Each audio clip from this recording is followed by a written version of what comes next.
So, how are you? Are you home? You must be home. I'm home in my apartment in Washington, yes. Yeah. And how much longer are you supposed to be in lockdown in Washington? We don't know. They've Oh, not given us any clue.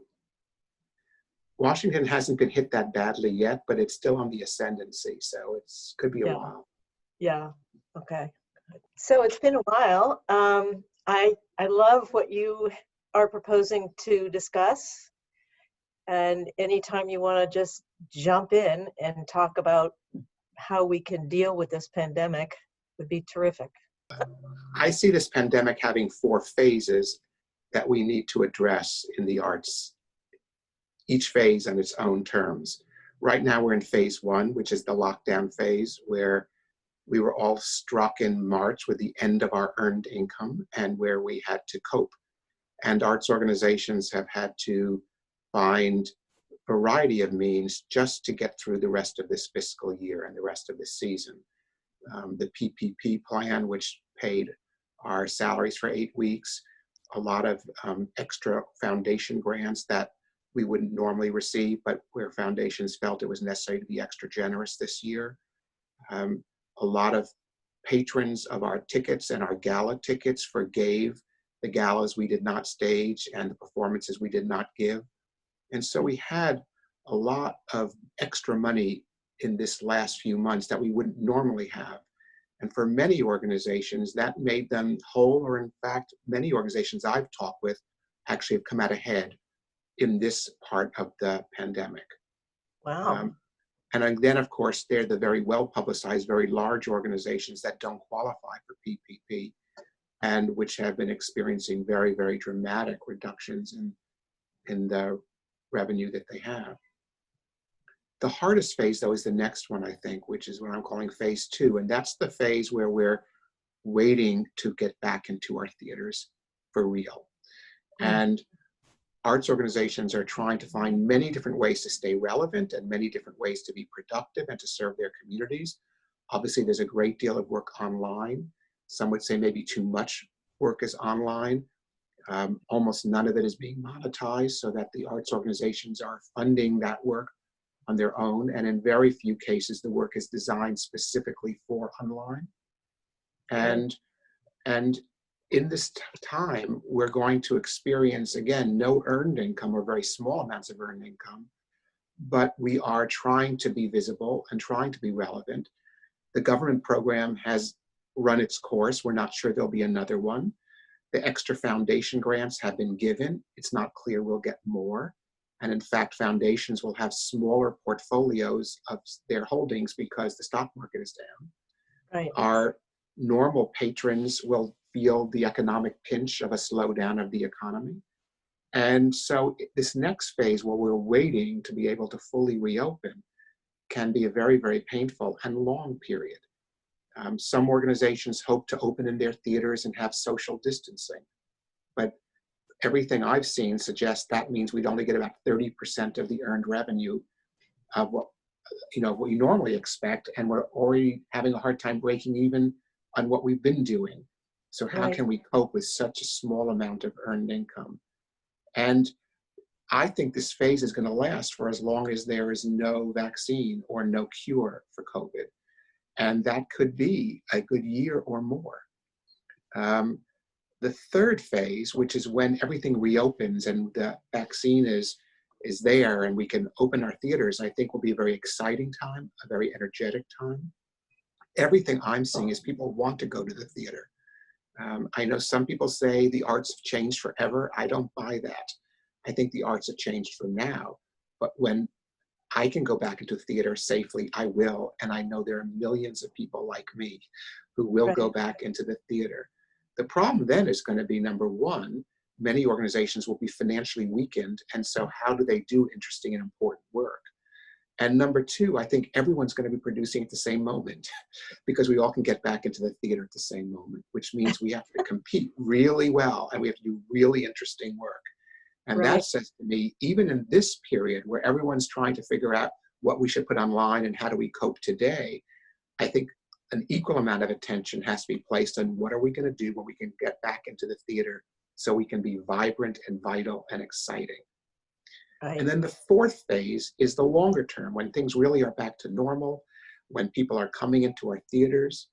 And I think there's some lessons we should have learned in this pandemic that we should bring to us to the long term. For example, we really do need a balance of earned and contributed income.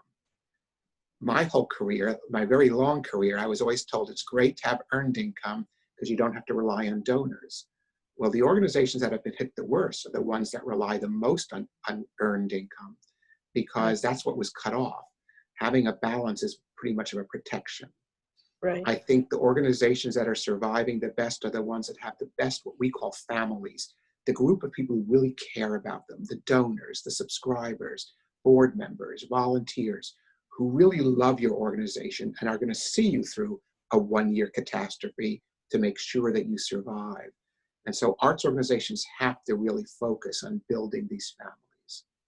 And arts organizations really need to build their cash reserves. We learned from this pandemic that you cannot just skate by breaking even every year. You need to have some money in the bank that you can use when you have an emergency. And funders, I find, have been mostly unwilling to fund cash reserves historically. I'm hoping that will change. And I'm hoping that we will together decide that this is something that's really, really important for arts organizations to have. Right. The good news of all of this is people want the arts in their lives. We are Yes. not seeing the fact that people say the arts are superfluous, the arts aren't important. People very much want the arts. And so I believe there will be demand. I believe there will always be demand. But I'm hopeful that many organizations can survive through these phases so they can meet that demand well and with exciting and important art. So I want to go back just a little bit to the phase that we're in, and your prediction that it may go on for as long as a year. That's the next phase. Actually, the phase we're in, which is the stay at home, I think will end in a month, 2, 3. It's that when we're allowed into our offices, but we're not really allowed into our theaters fully, that's when I'm most concerned. Right. Does that make sense? That it's a little bit past today. Today you're sitting at home, I'm sitting at home. Right. Sometime the next few months, we'll actually be allowed to go into the office. But we're not necessarily going to be allowed to rehearse with people, with a whole orchestra on a stage. And we're certainly not necessarily going to have a whole theater full of people. It's that second stage I'm most concerned about. And that's the next stage. Right. It's about to happen. Are there specific things that organizations could and should be doing now to get ready for that? Yes, they should be hoarding cash. They should be really, really hard-nosed about what they're spending their money on. They should be thinking about, do they need to hibernate for a portion of this time? By hibernate, I mean you lose almost all your expense and you just basically shut down for a few months because you don't have the resource to keep yourself going and wait until there's a vaccine. So I think some organizations need to hibernate, not all, but every organization needs to think about how do you pare your expenses so to the bone that you can really hoard cash and survive what could certainly be a year's length of time. That brings up the question of these, the PPP loans that will be expiring fairly soon. Yes. And I think of the opera companies and orchestras who have figured out a way to pay their musicians and singers and so forth a certain percentage of money through the end of June or May or whatever. Right. Then what? That's the big question. And I'm not convinced that there will be the resources to continue to pay everyone as much as we want to and as much as we are determined to, and still survive through a lengthy time. A lot of organizations are believing and are programming as if they're going to be opening in September. I am not comfortable that really we're going to be able to open in September. So I think we have to have a longer term plan in place for how much can we pay our musicians? How much can we pay our stagehands? How much can we pay everyone associated with our organization and still remain a viable organization through this long waiting period? It's a tall order. it's a very difficult situation. It's a very painful situation because we all are so determined that our artists and all of our employees can have a living wage. But the problem is going to be at some point the institution may lose its viability. Yes, and then everybody loses. Then everybody loses. Right. So the other thing we can do as organizations is to do a really, really good job of keeping in touch and embracing our donors, figuratively, not literally at this moment. And one of the things I recommend is to do town hall meetings with your donors and with your subscribers.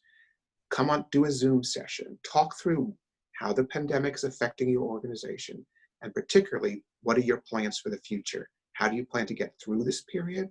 And then what are the exciting things you're going to be doing when we can get back into our theaters? My concern is if we only talk about COVID, we will eventually bore our donors and our subscribers, and we're not giving them a reason to keep us alive. What keeps people, what makes people want to stay with us is the fact that something really exciting is coming down the pike. And so I think we have to do a lot of good long-term artistic planning now so that we can share those plans with those who care about our organization, keep them with us, and give them a rationale for wanting to continue to fund us while we wait to get back into the theater. How do we embrace them online? Embrace our donors and our community. How do we embrace them? I think it's more through talking and answering questions and letting them into our thought process, more so than it's just putting a ballet or an opera or a symphonic concert online and letting them see it. It's beautiful, it's wonderful, but after a while, I think people get tired of watching online. And right now, I think people are watching more online because we're sitting at home.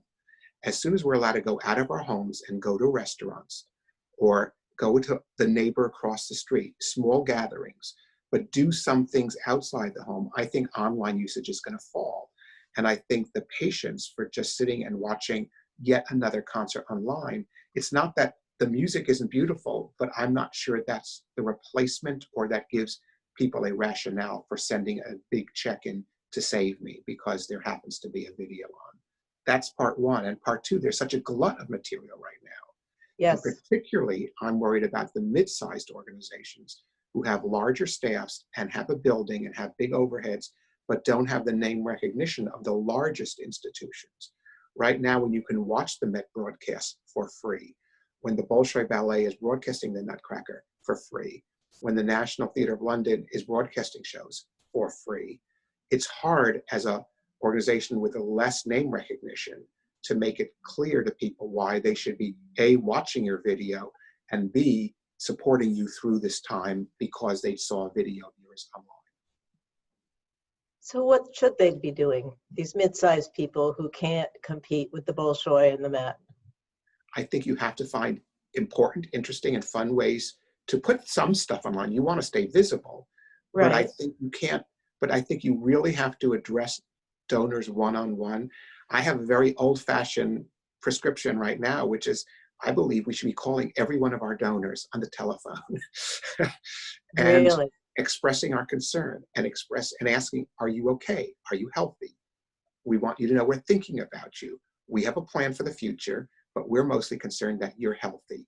I think we need to engage with people as people right now.